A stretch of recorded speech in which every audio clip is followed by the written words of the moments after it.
All right, folks, welcome back to the Corsair Cup, powered by Twitch.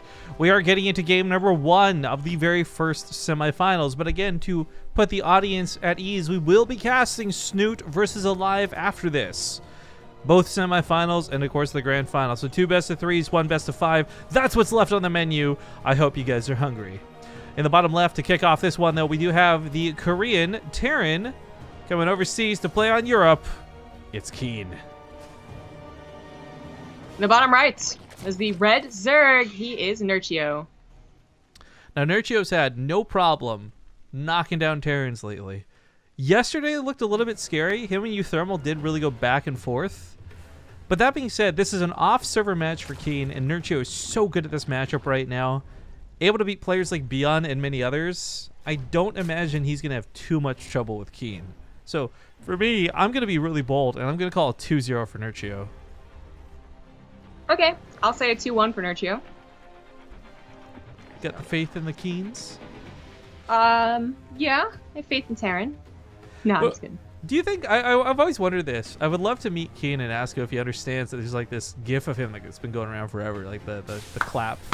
Oh, doesn't he use it on his stream? I don't know. I've actually not seen KeeN stream, so I wouldn't know. I'm pretty sure he used to. If he doesn't still do it. I don't know. I've only seen a live stream on his stream lately.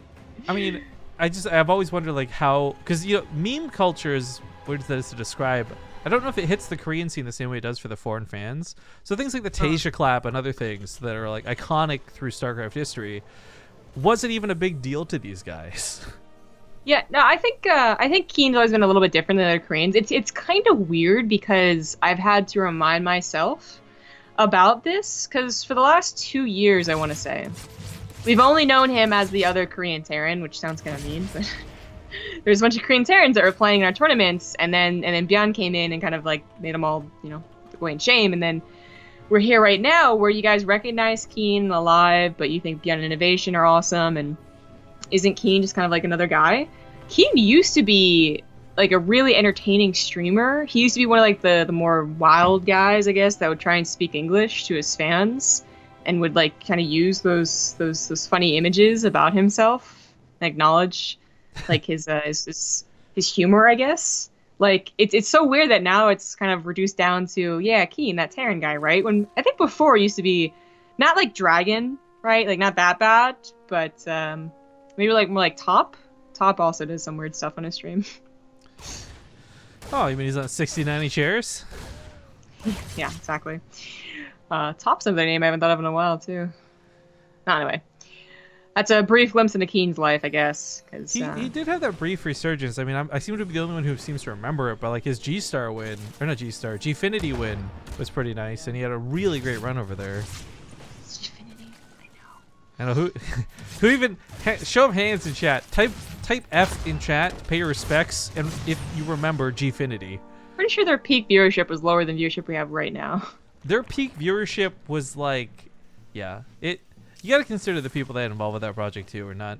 Like I really thought with Red Eye on board, it was going to be a great thing, and it was just so not good. I mean, maybe it was good for Counter-Strike and the other games, but for StarCraft, I was just honestly impressed with how bad it was. I will be outspoken about that.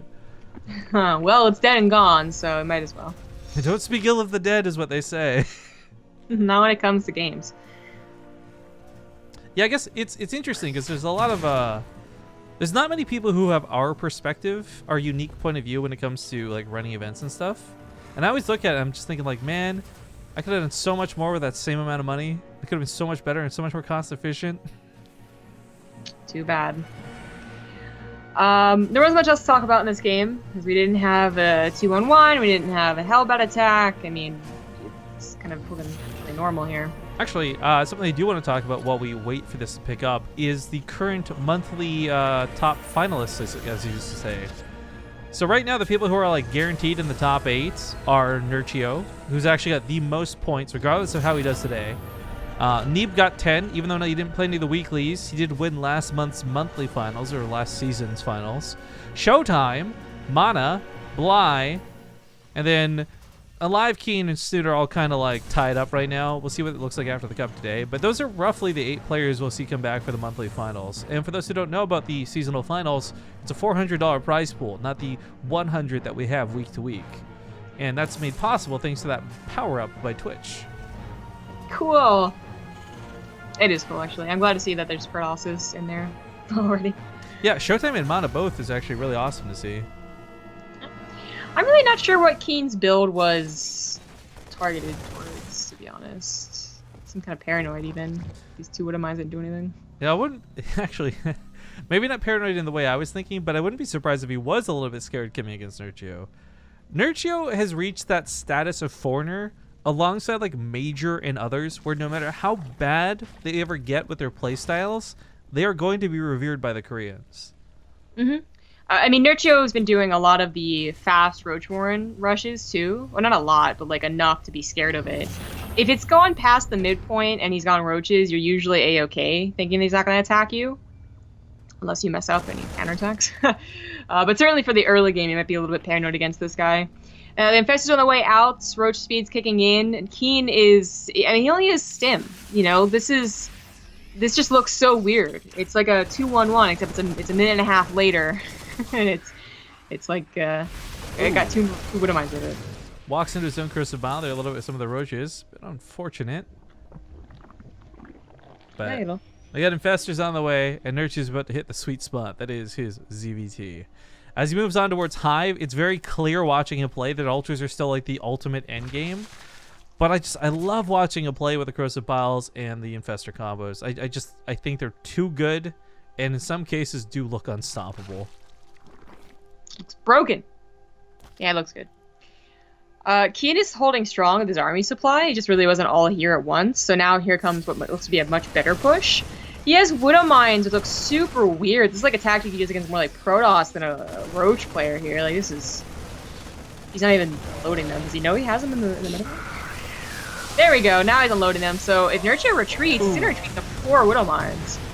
Or his Overlords will. The Overlords can get soaked too. That's actually a massive supply block on him, but KeeN's going to help him deal with that supply block by killing a few of the Ravagers on the backside. Rally from the reinforcements comes in. The Overseer, actually, if it gets picked off, means these Widowmines won't go down. I don't know if he's recognized that. He does recognize it, so more Widowmines on the backside. These ones going to reload any second. KeeN's keeping up the pressure. Nerchio's at the feel the burn if he sits here too much longer. I just think Nerchio has too much going for him. You know, even if he loses that 4th base, he had 67 drones and just enough production to hold on. That was kind of a cool thing by KeeN, though. Like, that must have been so shocking for Nerchio to suddenly be like, whoa, that's like 40+ army supply I didn't expect. I think it definitely made him do like a double take. But the problem I have for KeeN is like, that was such a good attack, but that's because it was so dedicated. Like, yeah. there is not going to be a lot of recovery from this. It has nothing to do with the SCV count as much as it does no 3rd base. Yeah, it was totally an all-in, especially with the way that he was reinforcing it. So, against a Queen, that's not really going to... I mean, this is small little steps, I suppose, but eventually Nerchio is going to get that 1 fungal in these medevacs, and that probably will be the tap-out point for KeeN. Yeah. Cleans up some of the creep tumors. I mean, KeeN fighting, right? But we'll see if he can actually pull this through. The thing for Nerchio is, though, that Ultras Cavern begins... And this gets to a really awkward point in the game right now where he's going to have to pick and choose. Does he keep making Roaches, more Ravagers, more Infestors? Or does he save that money for the Ultras? And frankly, I would think making more units right now is the best option. He may not have scouted recently confirmed that there's no 3rd, but maybe he could tell with like the ferocity of that attack that had to be like really all in. That KeeN, you know, if he just defends, KeeN's going to fall out of this game. It might be the latter. Yeah. The lack of Infestors makes this a bit scary of a push to take on, but even if he doesn't have an upgrade lead. The scary thing is, don't Pathogen Gland, so even those 3 that are about to pop, they can't cast Fungals. Yeah, but it might just be enough anyway. Yeah, Roach is getting some good shots. Corsair Gear's not quite hitting. It's kind of a scary point, but remember these are Marines here, so they're going to go down pretty quick if they get attacked, and they might have a high DPS. The +2 carapace certainly There's the helping. Fungals. Yep, there you go. No more medevacs. Yeah, once the medevacs start going down, that's where the bio starts falling apart, and KeeN is just too far behind his supply at this point. GG, Nerchio takes game number 1. Very nicely done. Very nicely done. All right, guys. Couple things to talk about before we get into this next game. Number one, someone asked, what's the point of the 2-minute breaks that we play? Well, that's normally where we play commercials. And if you're using ad block, then maybe you didn't know that. And shame. But yeah, Zombie and I, for 3 years doing this, we didn't take any subscriber money. We rarely got donations. The only way we made money was through your guys' generosity or watching ads. And it's still a big part and a huge component of how we make our money. So when you guys watch our commercials, we really do appreciate it. But also, I want to point out, with funding from Twitch, Corsair, and a couple other sources that we have coming down later, this is the first year we actually are able to take some money and use it for ourselves for once. We have 3 tournaments a week that are going to play out every week for the rest of the year. We are like set for like bare minimum content, which is awesome. But Abyssal Reef's coming up, and it's an opportunity for you guys to spam that brand new emote, ACE. I'm so excited. I'm not going to see it, but I don't care. Well, I'm ready whenever they are, so I can play this intro. Hopefully not mess it up. Just waiting on KeeN to hit ready. There we go. All right, see you guys soon. All right, folks, getting into game number 2 here in the semifinals. We go underwater to Abyssal Reef. In the bottom right, we have the Blue Terran player coming from Korea, playing here on Europe. It's KeeN. In the top left of the Red Zerg, it's Nerchio. So I had a little fight with stream in the pre-show today, where people didn't understand why it was ACE, and I was like, it's supposed to be like under the sea. AC sounds like sea. And So they didn't like it. I was just surprised no one figured that out. I was like, I thought this was really clever, and it wasn't like too hard to decipher. I think it's pretty out there, because Abyssal Reef isn't played that often, and whatever. You know what? We made the mistake of not having a cactus emote for the Cactus Valley hype. I wasn't gonna make that mistake again. I thought we couldn't. Well, I guess the cactus emote had an actually cactus. We could have just done like like StarCraft's got the cactus emote. Yeah, I guess it's. But hey, I gotta sell out for just a moment, guys. You are watching the Corsair Cup after all, and I would like to implore that if you're looking to buy any headsets, keyboards, or mice from Corsair, or any other products like RAM and power supplies, etc., do us a favor and make sure you shop through the links down below on the stream, or if you're watching on YouTube, the links down below in the description, because those are now affiliate links. Those are no longer just like random Corsair links, which means if you buy anything through those links, we get some of the cash. On top of the fact that we're already working with Corsair and other cool things. So please, please, please, please, please. And if you're not going to buy through the website, use the Amazon affiliate links. Either way, get some good gear. And I will tell you right now, Corsair Gear is quality. This part is no longer part of the sellout. But seriously, Zombie and I have been using these headsets for like a year plus now. And I've noticed 0 drop in quality, 0 drop in comfort. I love the Corsair Void headsets. Above anything else, I would say you need to get yourself a pair of these. Good point. Yeah. I have had 0 complaints about these headsets for now over a year. Well, I remember when we first got set up with the gear, you were really reluctant too about anything. You're like, I don't know if I want to use the headset or the mouse or anything. Like, I was okay with the headset. I was just worried that wireless was gonna suck, which it didn't, which is great. yeah. But I'm not gonna lie, I still kind of like this Zowie micro. Well, don't they not make those anymore? No, they don't, which is why I had stockpiled 3 of them. Oh, there you go. But you got the guitar, right? It's the close small mouse. Yeah, guitar is close to it. Like I'm not. Yeah, it's not like I'm like, oh, I use this every day and it's just the worst. No, it's great. But yeah, the other one had like a KT Roaster logo on it, so maybe Corsair could get on that. Scans for the Overlord. He really wanted that Overlord. Meanwhile, Lingsky has a bit of problem in the natural. Thank you very much to French, by the way, who just hit us up with a 25-month resub. And as well as Count Zero, who was a new sub shortly before that. We missed it, I guess. Or 071. Thank you very much. KeeN is going for a Hellbat attack. Worth noting. Nerchio is not going to really scout this because Nerchio doesn't really ever scout with Overlords in the main base, but he saw it was a factory Hellion opener. I wouldn't say never. We've actually seen him very specifically go for like Overlord speed in some cases for scouting, but I think KeeN is I think he's a little bit easier to read than most, so I don't think Nerchio needs it. I noticed in the map test tournament, because I know what you're talking about, like 2-3 weeks ago, Nerchio was, and I was like, oh, this is new, this is different, that's great, Nerchio. And then we went into the entire map test tournament, which I guess for him was only the beginning and the end. That's actually he was bookends of the map test tournament. Yeah, I don't think he ever went for it. Anyway. This is a build, by the way, that's become really common. We're seeing innovation. We're seeing beyond. Like, a lot of people have given up on the 2-1-1, and they've moved more towards Hellbats in this matchup. Oh, I love that he just fully walled this off. I haven't actually seen anyone do that. Well, we'll see if it helps or not. His roaches are on the way. He doesn't have that many queens out just yet. He's actually not quite ready to deal with this attack, but he almost is. Yeah, it ruins the timing of KeeN so bad. Yeah, like these 2 points are huge. If KeeN had gone to the 3rd immediately, and sometimes you do, like it's not totally unheard of, you know, they would have been in a good position, they would have been doing some damage to the hatchery. I don't know if they do very much more, but they really just feel lost and confused now. They have to back off. And this, I mean, the thing about this attack, though, is the timing. Yeah. That was really not effective, but in a weird way, like, we've never really seen the Hellbat attack get away with every single Hellion, because at the very least, you trade out with the roaches, you know, try to get splash damage, or maybe you roll forward with the reinforcement Hellions and try and get some Hellion drone kills, but this is just like, okay, bye. Which I wouldn't mind so much if it wasn't roach play. You know, if there's 10 Hellbats with your follow-up push, well, then that looks kind of scary. But if there's roaches, maybe not. Is he gonna go for mech?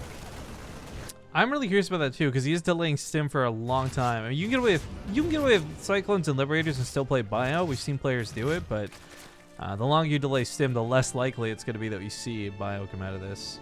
Now the Liberator's getting a couple of kills over here. That drop got a couple of drones too. This is hardly devastating damage to Nerchio, but this has certainly been very annoying for him.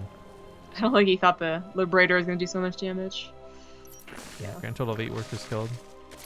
Stim does start up, so I then really don't think the Hellbats are going to help out that much.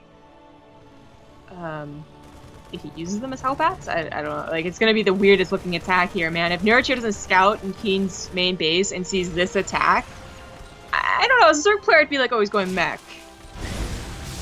So that's a little wonky. You see this many Hellions this late. Yeah, I agree, but yeah, 4 barracks, Stim pack started. Like, it's going to be Bio, and I think other players, this might trip them up. But Nerchio, he's not wavering. Like, he's still going for roaches like he normally would. Well, he's got lings with +1, so he'll have banelings. I think whether he knows it for sure or not, like, he's preparing for Bio. Well, if you're going to go roaches, that works against mech and Bio. So it would have been very different if we saw like maybe like a Spire come down. So I don't think you want to do that against a Bio player as Nerchio. This ended up being a little bit tricky just because he had a micro in so many different locations, but he saved his drones and pushed this entirely back, and KeeN is in a world of hurts. You know, his engineering bays were late, his production was late, he doesn't have a 3rd CC despite banking a lot of minerals, his upgrades are late, like everything is late. Yeah, double engineering bays on the way this late. It's already kind of difficult to look at, but that Stim finishes up about a minute still. It's got some time off on it. But this is what's so interesting about it, right? Like, +1 melee, +1 carapace. Like, Nerchio hasn't really classically put this much invest. Like, even when it's Bio, because it's assumed Bio most of the time. We don't really see the emphasis going to these melee upgrades so quickly. So maybe he's focused on a faster hive. In fact, yeah, there's the infestation pit. Nerchio can play it up a little between Roach Infestor with Roach upgrades and Roach Infestor Hive with melee upgrades. But he just is still unlikely to go for Needling Bling. KeeN, is he setting up to take a 3rd base? What's the setup here? Is he faking a 3rd base? I don't even know. I guess that's just where he's gonna hold. Yeah, this is a little bit awkward. He doesn't have the money to build a command center, and maybe he's planning to float this one over, but that wouldn't be worth it because you need the gas. Yeah, that's still enough SCVs. Well, this is a good scout out of Nerchio, by the way, to confirm exactly what's going on. He's gonna see all these barracks, see that production. Yeah. 2nd Roachborn. I guess he just assumes the other one's gonna die soon. It's just kind of funny. Yeah, or it's a misclick, you know, one or the other. I guess this is kind of low and on the front lines anyways. Yeah. I think it's on purpose. He's been building roaches for a long time to be like, you know what, I need Roachborn. Well, I thought, like, if he was going to blow up his own wall, he could stick down the rocks instead, right? But, oh well. As he marches across the map, I mean, KeeN, his army supply is not exactly looking dominant. As you pointed out before, his upgrades are behind, so 1-1 is not finished for this attack. Nerchio's gonna get end up helping out, man. Yeah. Yeah, they help create that surround. The tank actually not being dealt with super easily, but a lot of transfuses going into that one Ravager. That thing's a cat. It had like 9 lives, but now dead, floats off to heaven, I suppose. But takes out the tank. He pushes back the bio. This crushes KeeN's supply count. GG. Awesome. So we're going to see Nerchio advance on to the finals, where he will play against either Alive or Snoot, which we'll be casting here in just a moment.